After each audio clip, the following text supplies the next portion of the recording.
Yuk. Assalamualaikum warahmatullahi wabarakatuh. Kita dari kelompok 6, materi ke-6 akan menjelaskan tentang akuntansi dan keesakan perubahan.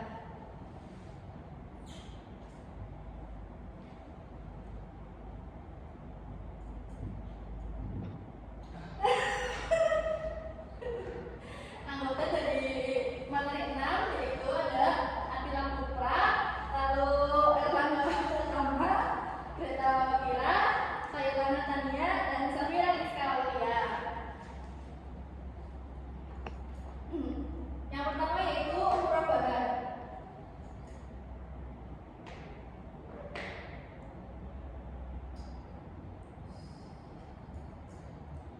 Apa itu perubahan? Perubahan adalah menjual barang dengan harga yang sebesar dengan harga jual sebesar harga perolehan ditambah dengan keuntungan yang disepakati, dan penjual harus mengungkapkan harga perolehan barang tersebut kepada pembeli. Selanjutnya yaitu istilah perubahan. Yang pertama yaitu aset perubahan. Aset yang diperoleh dengan tujuan untuk dijual kembali dengan menggunakan akad perubahan. Yang kedua yaitu ada diskon perubahan, yaitu pengurangan harga yang diperoleh oleh lembaga keuangan syariah sebagai pembeli. Dan yang ketiga yaitu potongan perubahan, yaitu pengurangan kewajiban pembelian akhir yang diberikan oleh lembaga keuangan syariah dengan pihak penjual. Selanjutnya yaitu syarat perubahan. Yang pertama, penjual memberitahu biaya barang kepada nasabah. Yang kedua, kontrak pertama harus sah sesuai dengan rukun yang ditetapkan. Yang ketiga, penjual harus menjelaskan kepada pembeli bila terjadi cacat atas barang sesudah pembelian. Yang keempat, penjual harus menyampaikan semua hal yang diberikan dengan pembelian. Di sini ada skema perubahan. Jadi penjual ke produsen atau supplier, lalu pembeli memberikan akad, terus penyerahan barang, pembayaran. 1, 2, 3, 4, 5. Ya seperti itu lah ya.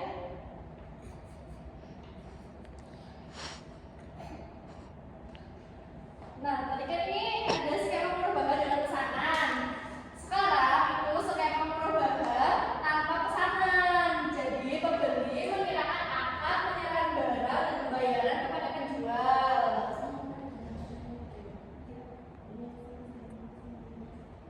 Ulangi jelasnya. Pembeli ngasih akad ke penjual, penjual menyerahkan barang kepada pembeli, lalu pembeli membayar kepada penjual. Itu.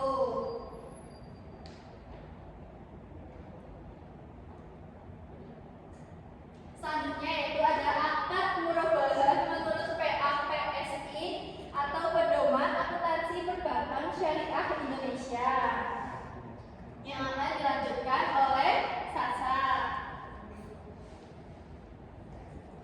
Jadi yang pertama itu ada dasar pengaturan ya. Yang pertama dari PSAK 102 itu tentang akuntansi perubahan. Yang kedua ada PSAK 55 tahun 2011 tentang instrumen keuangan, pengakuan dan pengukuran. Yang ketiga ada dari PSAK 50 di tahun 2010 tentang instrumen keuangan penyajian, dan yang keempat ada PSAK 60 tentang instrumen keuangan pengungkapan. Selanjutnya, nah untuk penjelasannya, harga jual perubahan adalah harga perolehan aset perubahan sebelum dikurangi uang muka ditambah dengan margin yang disepakati. Dalam praktik penyaluran pembiayaan perubahan, bank seringkali menerima pendapatan di luar garis keuntungan seperti pendapatan administrasi dan beban lain yang terkait langsung dengan pembiayaan perubahan seperti beban komisi, beban survei, dan beban lain. Nah, selanjutnya ada metode pengakuan pendapatan. Yang pertama, sebentar ya.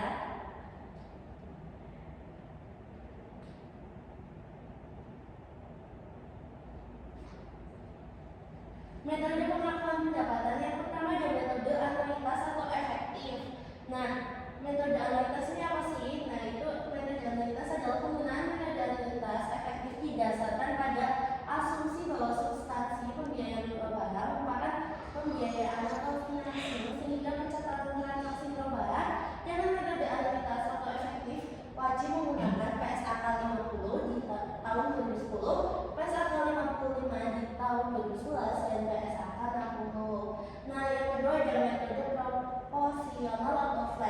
Dalam hal bank memilih untuk menggunakan metode proporsional atau flat, maka pencatatan transaksi murabahah wajib menggunakan PSAK 102 tentang akuntansi murabahah. Nah, di sini ada diskon atau diskon harga beli, diskon dalam bentuk apapun dari pemasukan atas pembelian barang, diskon beban asuransi dari perusahaan asuransi dalam hal pembelian barang, komisi dalam bentuk apapun yang diterima terkait dengan pembelian barang. Uang muka apabila akan murabahah disepakati, maka uang muka menjadi bagian pelunasan piutang murabahah. Yang kedua ada apabila akan murabahah batal, maka uang muka dikembalikan kepada nasabah setelah dikurangi kerugian real yang ditanggung oleh bank. Yang ketiga, apabila uang muka itu lebih kecil dari kerugian, maka bank dapat meminta tambahan dari nasabah. Selanjutnya, potongan piutang murabahah bisa dilanjutkan Mas Akila. Oke, untuk murabahah sendiri kan banyak cara pembayarannya, ada yang langsung cash, ada yang dengan piutang dulu. Nah, biasanya untuk pihak bank pembeli dan penjual itu ada akad mengenai perjanjian sendiri mengenai potongan. Nah, pihak bank bisa ngasih potongan pas pelunasan kalau nasabahnya misalkan satu syaratnya pelunasin tepat waktu, dua pelunaskan pembayarannya lebih cepat daripada jatuh tempo, ketiga dengan syarat tidak diperjanjikan dalam akad dan besarnya potongan diserahkan pada kebijakan bank. Jadi tergantung dengan kebijakan bank sendiri. Nah, untuk potongan pelunasan piutang ini metodenya ada dua. Satu, dikasih potongannya pas pelunasan atau dikasih saat setelah pelunasan. Nah, di dalam murabahah sendiri juga ada unsur yang dinamakan denda, yaitu misalkan penyebabnya itu ada unsur sengaja, misalkan nasabahnya itu punya dana cuma nggak dibayar. Nah, kedua, denda yang dikenakan atas nasabah yang lain merupakan sumber denda dari nasabah ini yang dipungut dari nasabah masuk ke sumber dana kebajikan. Oke, sekarang kita akan membahas yang namanya itu akad murabahah menurut PSAK 102.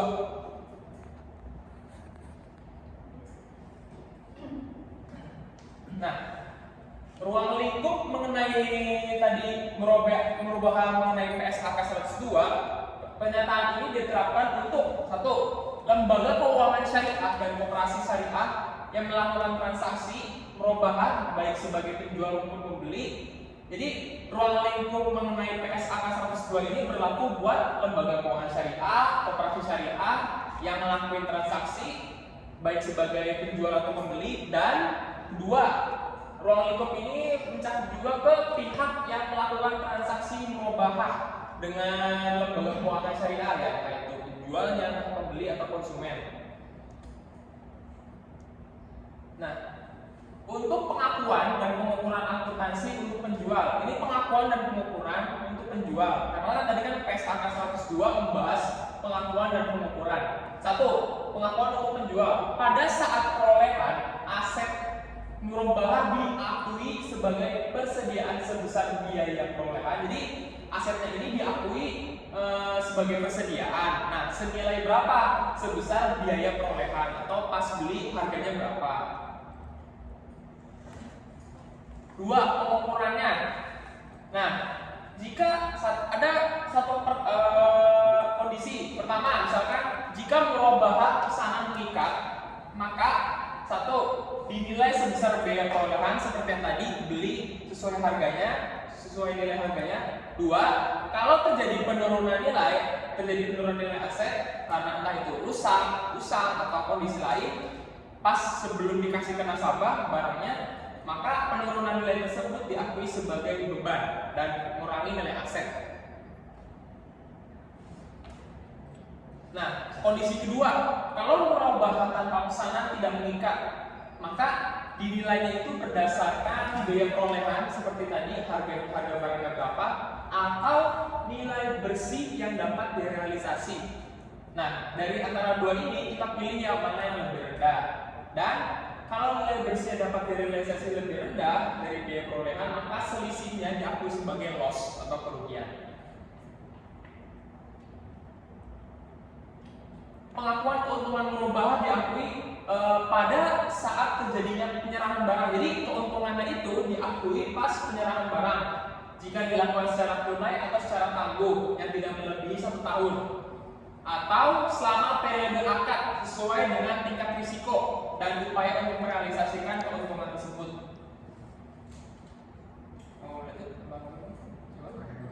Ya, Dilanjut oleh Greta.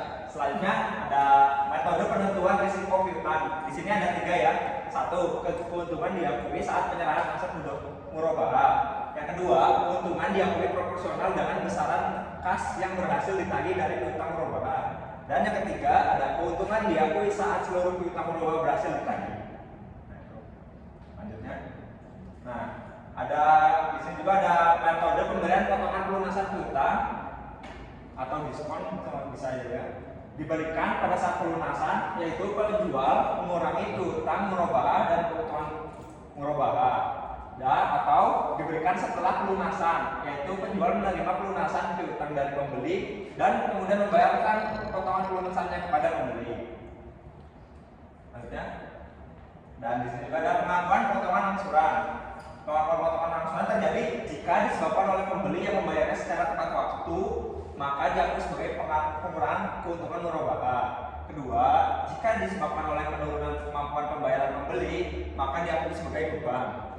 Nah, denda ada dendanya juga. Denda dikenakan jika pembeli lalai dalam melakukan kewajibannya sesuai dengan akad, dan denda yang diterima diakui sebagai bagian dari kebaikan atau yang kata Akila tadi, masuk ke sumber dari kebaikan. Nah, di sini juga ada pengakuan dan pengukuran uang muka. Uang muka diakui sebagai uang muka pembelian sebesar jumlah yang diterima. Jika barang jadi dibeli oleh pembeli, maka uang muka diakui sebagai pembayaran piutang atau merupakan bagian pokok. Yang ketiga, jika barang bakal dibeli oleh pembeli, maka uang dikembalikan kepada pembeli setelah diperuntukkan dengan biaya-biaya yang telah dikeluarkan oleh penjual. Nah, sekarang yang tadi kan untuk penjual, sekarang untuk pembelinya. 1, ada hutang yang timbul dari transaksi murabahah, tanggung diakui sebagai hutang murabahah sebesar harga beli yang disepakati atau jumlah yang wajib dibayarkan. Kedua, ada diskon pembelian yang diterima setelah akad murabahah, potongan pelunasan dan potongan hutang murabahah diakui sebagai pengurangan beban murabahah, tanggungan atau sanksi kredit berjalan. Yang ketiga, ada denda yang dikenakan sebagai akibat kelalaian dalam melakukan kewajiban sesuai dengan akad diakui sebagai kerugiannya. Dan yang terakhir ada potongan uang muka akibat pembeli akhir bakal membeli barang diakui sebagai kerugian juga.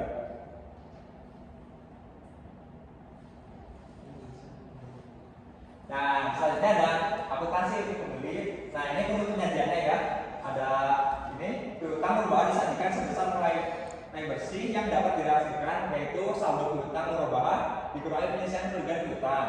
Yang kedua, margin murabahah tanggungan disajikan sebagai pengurang atau kontra akun atau melakukan piutang murabahah. Yang ketiga, ada beban murabahah tanggungan disajikan sebagai pengurang atau kontra akun hutang murabahah. Kalau yang ini piutang, kalau yang ini hutang. Nah, untuk pengungkapannya, penjual mengungkapkan hal-hal yang terkait dengan transaksi murabahah tetapi tidak terbatas pada harga perolehan aset murabahahnya, jadi pemesanan dalam murabahah berdasarkan pesanan sebagai kewajiban atau bukan. Dan yang ketiga, pengungkapan yang diperlukan sesuai PSAK 101 tentang penyajian laporan keuangan syariah.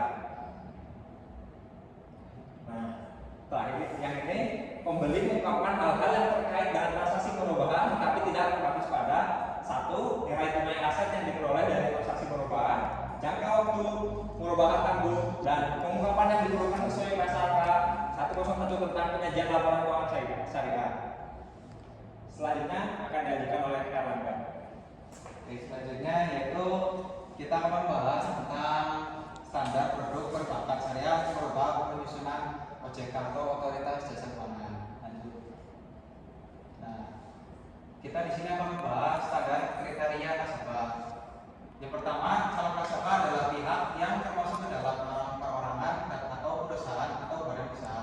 Jadi nasabah itu nggak mesti bentuknya satu orang, bisa jadi badan usaha seperti kayak sekolah juga bisa masuk nasabah.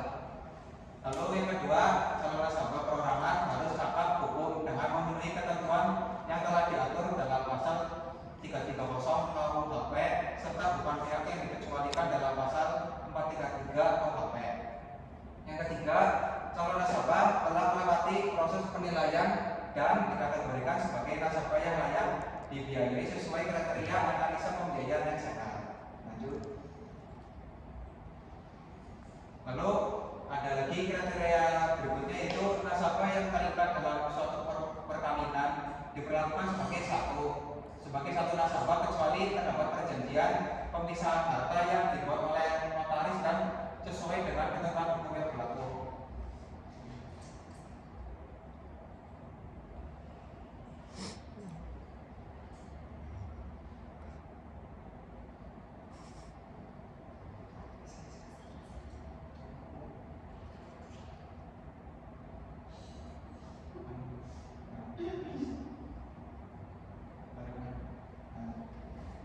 Lalu perusahaan atau badan yang akan menjadi nasabah bank dapat berbentuk perusahaan terbatas seperti BUMN, BUMD, PMDM, PMA, CV, koperasi atau yayasan. Usaha yang dijalankan oleh nasabah perorangan maupun perusahaan atau badan usaha yang akan mengajukan pembiayaan perubahan merupakan usaha yang legal serta memenuhi prinsip dan ketentuan syariat. Jadi untuk perusahaan badan ini seharusnya dianjurkan memenuhi prinsip dan ketentuan syariat. Lanjut. Lalu untuk kriteria selanjutnya yaitu usaha yang dijalankan oleh nasabah perorangan maupun perusahaan badan usaha telah memenuhi syarat terkait dokumen perizinan yang diperlukan. Jadi setiap perusahaan atau badan usaha atau usaha dari perorangan itu harus memiliki perizinan dari pihak-pihak terkait.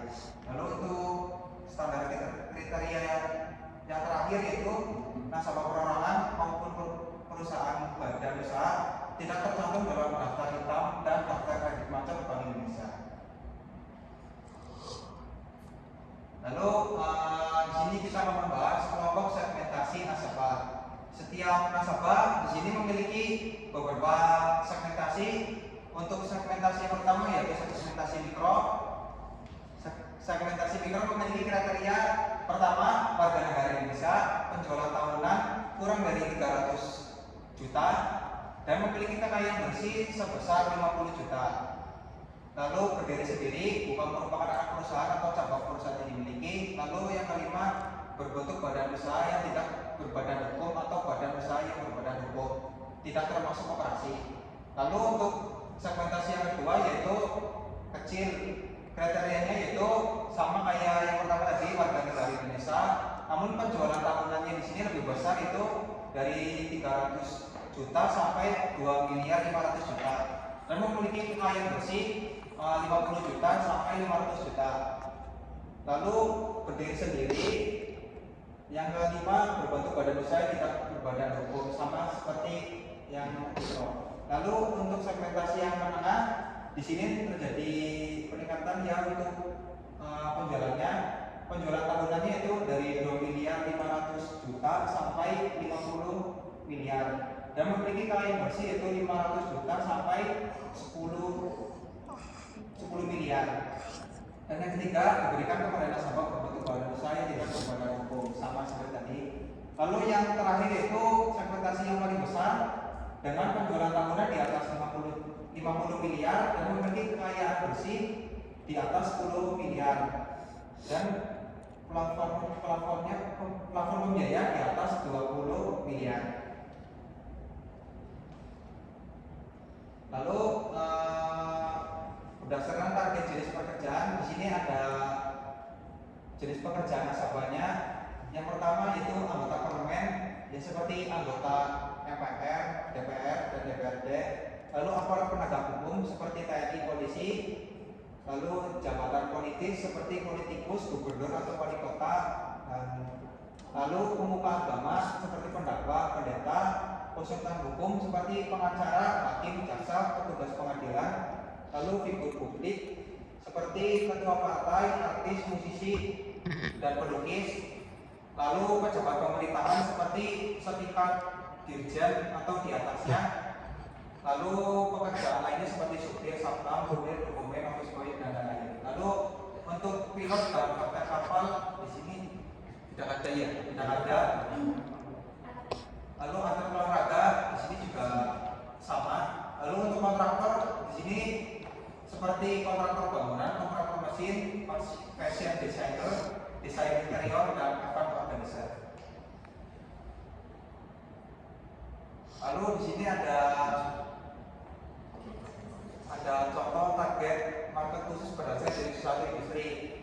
Yang pertama yaitu kantor layanan hukum seperti kantor pengacara dan lembaga bantuan hukum. Lalu usaha penyedia jasa tenaga kerja seperti outsourcing.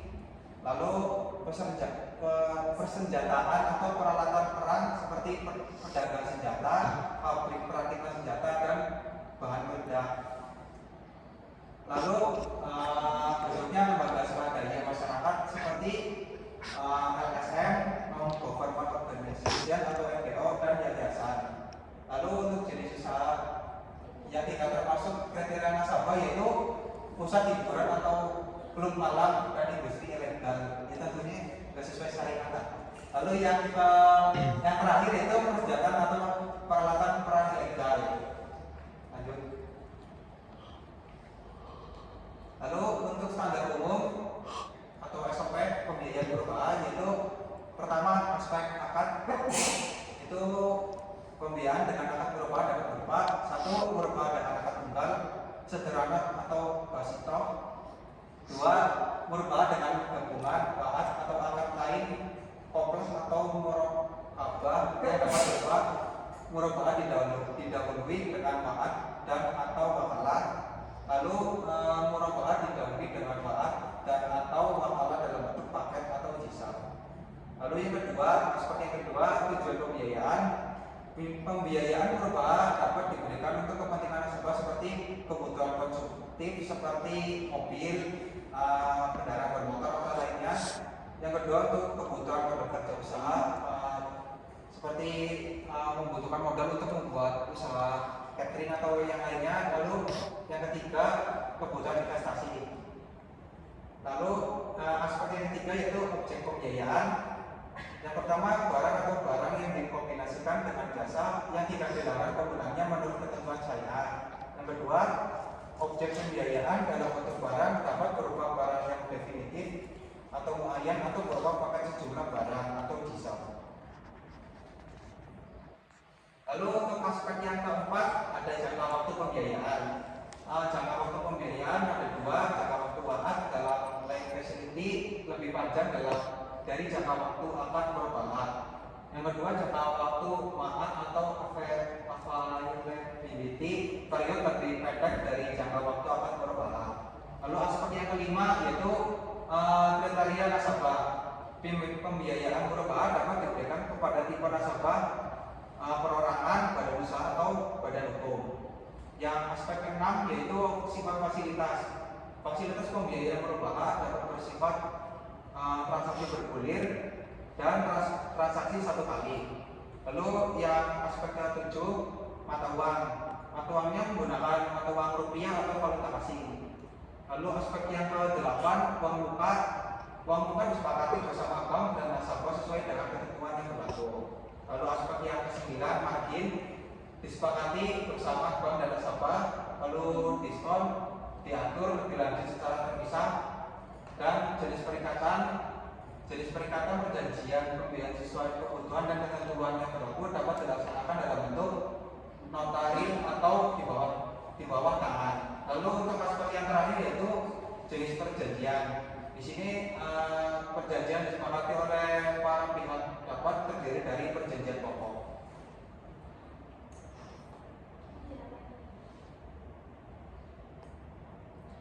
Selanjutnya, tadi kan jenis perjanjian itu ada